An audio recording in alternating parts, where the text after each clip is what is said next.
안녕하세요 여러분, 치카부부입니다. 저희 아이가 이제 곧 두 돌인데 네. 두 돌에는 어떤 이제 구강용품을 써야 되는지 저 같은 경우 좀 헷갈리더라고요. 그쵸. 칫솔, 그리고 뭐 치약, 치실 이렇게 꼭 필수적인 세 가지를 우리가 어떻게 선택해야 되고 어떻게 써야 되는지 그런 걸 오늘 간단하게 얘기해 보려고 합니다. 이가 나는 시기에 처음에 이제 쓰는 게 그래도 칫솔이잖아요. 그쵸. 그럼 일단 가장 기본적인 게 될 수 있는 칫솔을 먼저 얘기를 해보면은 아이들이 한 6개월부터 해서 돌 전후로 해가지고 첫니가 나오기 시작하잖아요. 처음부터 우리가 쓰는 그 나일론 칫솔을 쓰면 좀 힘들겠죠, 그쵸? 아이들이 잇몸도 좀 약하기도 하고 나온 동안 상처도 생기기 때문에 또 애기도 움직이고 막 이러니까 다칠 수가 있어서 처음부터 적응하기 쉽지 않으실 거예요. 사실 처음에 이제 선택할 때는 이런 실리콘 칫솔 같은 게 있더라고요. 칫솔모가 이제 나일론이 아니고 네. 실리콘인 거죠. 그쵸. 실리콘 같은 경우에는 이제 부드럽다는 장점이 있고 네. 대신에 나일론처럼 얇게는 못 만들기 네, 때문에 네. 어떻게 보면 치아 세정력은 좀 떨어질 것 같이 그쵸. 생겼는데 우리 한 6개월에서 한 1년 전으로 해가지고 첫니가 한 2개 정도 나올 시점쯤 전후로는 이런 칫솔을 시작해봐도 될 것 같아요. 이런 거는 그러니까 적응하기에 좀 네, 좋은 네. 것 같아요. 어느 정도 앞니가 좀 많이 나오게 되면은 일반적인 칫솔로 바꿔야 되는데 그 와중에 아이들이 할 때는 이걸 주셔도 될 것 같아요. 아이들이 혼자 할 때는 적응하는 느낌을 하셔도 되고 부모님들이 해주실 때는 꼭 그 일반적인 나일론 칫솔로 바꿔야 세정력이 훨씬 좋아질 거예요. 머리 헤드가 좀 작아서 입안에 넣기도 되게 좋고 우리가 사실 칫솔질 할 때 또 걱정하는 게 다치기도 하고 그리고 목 안으로 들어갈까 봐 많이 걱정하시는데 아래쪽 손잡이 부분이 굉장히 넓어서 그럴 위험이 굉장히 낮아지더라고요. 삼키지 말라는 용도로 모양이 특이하게 생긴 거고 그쵸. 잡기도 쉽고 네. 저 아이들 같은 경우에 이런 거 막 깨무는 걸 좋아해서 그쵸. 이런 이제 헤드를 만드는 성분도 잘 따져봐야 될 것 같아요. 네. 이 칫솔 손잡이의 구성 성분을 보니까 일단 환경 호르몬이 안 나온다고 하고 그리고 이제 일반 플라스틱이 아니라 이제 사탕수수 유래의 친환경 플라스틱이라 해서 CO2 절감하는 데도 효과가 있고 막 깨물어서 뭐 몸속에 들어가더라도 불안함이 없게끔 이렇게 만들었다고 합니다. 저도 이제 아이를 키우니까 이런 친환경 소재를 쓰는 치약 칫솔이 되게 좋아 보여요, 요즘에는. 칫솔모가 해질 위험도 거의 없고 다칠 위험도 없으니까 훨씬 더 좋을 것 같아요. 우리가 칫솔 하고 나서 이제 치약을 가장 많이 쓰잖아요, 그쵸? 처음에는 이제 치약을 안 바르고 칫솔을 쓰는 거죠. 처음에 앞니만 나왔을 때는 그 치약을 굳이 쓸 필요는 없는데 좀 세정력을 더 강하게 하고 싶다면 치약을 쓰셔도 됩니다. 우리가 치약하면 많이 걱정하시는 게 불소. 삼키는 거. 맞아요. 불소가 이제 필요한 이유는 치아라는 거는 세균들이 붙어서 만들어내는 산에 의해서 치아가 이제 부식되는데 그걸 이제 최소화 시켜주는 게 불소의 역할이잖아요. 네네. 가장 손쉬운 예방 방법이 이 치약을 사용해서 불소를 만나게 해주는 방법이라 가정에서 꼭 쓰는 걸 추천드리고 요즘 추세로는 고불소 치약을 좀 일찍 쓰는 걸 추천드리거든요. 사실 아이들마다 치아 나오는 속도가 좀 달라서 저는 보통 앞니가 다 완성되고 어금니 나올 때쯤 되면은 이제 고불소 치약을 사용하는 걸 추천드려요. 고불소라는 게 어느 정도인가요? 고함량이 보통 1000ppm 안팎으로 해서 그 이상 되는 치약을 말하거든요. 사실 소아치과학에서 봤을 때는 저불소는 충치 예방 효과가 떨어지기 때문에 거의 없다고 보셔도 무방하고 고함량의 불소 치약을 써야 우리 생각하는 그 예방적인 효과를 볼 수가 있어요. 옛날에는 좀 고불소가 쓰다 이런 그 인식이 많거든요. 근데 요즘에는 회사들이 다양한 맛을 많이 내고 있어요. 이 치약도 보니까 샤인머스켓 향이라고 하거든요. 그 트렌드에 맞게. 굉장히 심혈을 기울였다고 해요. 그렇죠? 향이 좋은데요, 그렇죠? 샤인머스켓 비스무리한 향이 나네요. 되게 달콤한데? 요즘에 다른 친구들도 보면은 그 고불소 치약 중에도 자기가 선호하는 맛이 있어서 쓰게 생각하지 않으니까 충치 예방을 위해서 처음부터 고불소를 쓰는 거 추천드려요.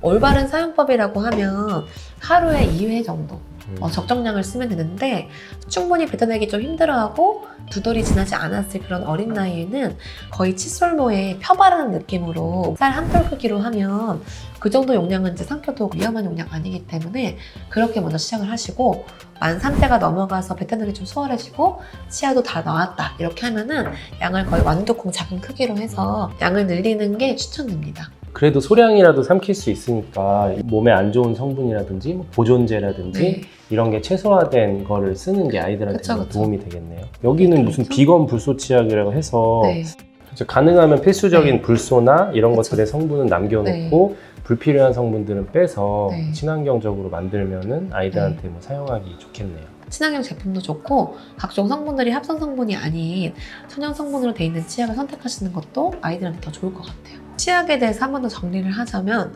한 1세 6개월 이상 그 앞니가 어느 정도 많이 나왔을 때부터는 좀 이른 시기부터 불소 치약을 권고드리고요. 불소 함량은 고함량으로 써야 하고 양만 그 적정 나이에 맞게 잘 쓰면은 위험하지 않으니까 하루 2회 정도 꼭 불소 치약을 선택해서 쓰는 걸 추천드립니다. 마지막으로는 치실이 있죠. 네. 치실 어릴 때는 잘 사용을 안 했던 것 같은데 네네네. 치실이 사실 유치에 써야 되는 거잖아요. 그쵸. 이게 사실은 유치, 영구치 다 써야 되지만은 형태적인 특성으로 봤을 땐 유치를 더 써야 되긴 해요. 유치의 형태가 그 치태 같은 게 좀 관리가 힘든 구조가 좀 있어가지고 치실을 잘 써야 되는데 우리가 이제 아이들한테 양치하기도 힘든데 이 치실을 쓴다는 거를 되게 많이 깜짝 놀라시거든요. 그렇죠. 우리가 치실하면 보통 이제 손으로 이렇게 묶어서 쓰는 건데 네네네네. 이렇게 손잡이 있는 치실 네. 같은 경우 그래도 사용이 용이하기 때문에 그렇죠. 음. 그리고 저는 칫솔이든 치실질이든 결국 습관이라고 봐요. 굉장히 어린 시기부터 하다 보면은 나중에 훨씬 더 잘 쓰고 이제 습관적으로 하게 되거든요. 치실은 보통 언제부터 사용하나요? 권고 나이로는 만 3세 이상으로 돼 있지만 그 시기가 보통 이제 어금니 2개 완성됐을 시기거든요. 근데 저는 꼭 그런 시기가 정해져 있진 않고 칫솔모가 안 닿는 그런 치열이 있다면은 언제든지 써도 상관은 없다고 봐요. 앞니가 좀 다 완성이 된 시기 봤을 때 그 치아의 구조를 보고 우리 아이가 치실이 필요한 친구인지를 한번 보는 게 좋을 것 같아요. 이 치실 같은 경우에는 이제 실이 좀 얇아요. 그렇죠? 보통 유치 사이가 네. 더 빡빡하기 때문에 네. 얇은 걸로 쓰는 건가요? 사실 사용법을 잘 하면은 얇든 굵든 쉽게 할 수 있긴 하거든요. 처음에 이제 사용하실 때는 얇은 치실이 좀 쉽다고 느끼실 수도 있을 것 같아요. 그리고 여기 보면은 이제 실에 왁스가 발라져 있어요. 천연 왁스를 사용을 했고 네. 보통 왁스가 발라져 있으면 좀 끊어지지 않고 굉장히 쓰기 편한데 대신에 굵어진다는 단점이 좀 있는데 거기다 얇다고 하니까 좀 쓸 때 끊어짐 이런 게 좀 덜 할 것 같아요. 손잡이 같은 경우 사탕수수, 유래 성분으로 만들었다 하는데 네. 어쨌든 이것도 이제 씻거나 그럴 우려가 네. 있기 때문에 최대한 친환경적으로 만들었고 모양도 어떻게 보면 네. 좀 아이들이 친숙할 수 있게 네. 만든 것 같아요. 이 제품이 치실 부위, 손잡이 부위 말고도 또 포장지도 약간 종이로 돼 있는 게 좀 거부감이 좀 없는 것 같아요. 훨씬 더 먼저 친환경적이기도 하고 양도 되게 많아서 좀 잘 쓸 수 있을 것 같은데요. 치실 사용할 때 유의사항은 없나요? 꼭 필수적으로 권고되는 부위는 그 유치 어금니 사이는 꼭 써야 되거든요. 앞니 했을 때는 사실 그렇게 어렵진 않거든요. 어금니 했을 때는 중요한 게 이 모양으로 말씀드리면 이거를 한 번에 쏙 내리기보다는 톱질하듯이 천천히 들어가야 잇몸을 다칠 위험이 좀 적어서 무릎에 눕혀서 이제 위에서 보시면서 하시는 게 안 다칠 가능성이 좀 크고 마주보고 하게 되면 이 치실을 비스듬한 방향으로 넣기 쉽기 때문에 들어갈 때 수직 방향으로 내려야지 이 잇몸이 다치지 않고 잘할 수 있거든요. 그리고 치실은 이제 아이들한테 사용하는 거 설명했지만 모든 연령, 모든 가족들이 함께 사용해줘야 되기 때문에 이거를 모든 부위에 다 쓰는 거는 사실 되게 생각만 해도 피곤하잖아요.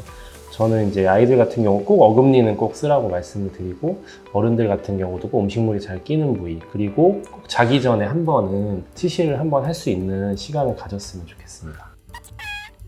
칫솔이나 치실, 치약 이런 거를 선택을 할 때 생각보다 선택하기가 힘든 선택장애가 오는 경우가 있잖아요. 네. 저희가 이제 얘기해드리는 중요한 점 네. 이런 점을 알고 선택을 한다면 충분히 도움이 되지 않을까 싶어요. 네. 치약은 고불소 치약을 써야 되는 것만 유념하시고 식물성 유래라든지 좋은 성분을 이용해서 쓰는 게 아이한테도 좋을 수 있으니까 그런 걸 고려해 보셔도 좋을 것 같아요. 다음에 또 아이들에 대한 유익한 구강 정보가 있다면 저희가 또 소개해 드리도록 하겠습니다. 네. 감사합니다.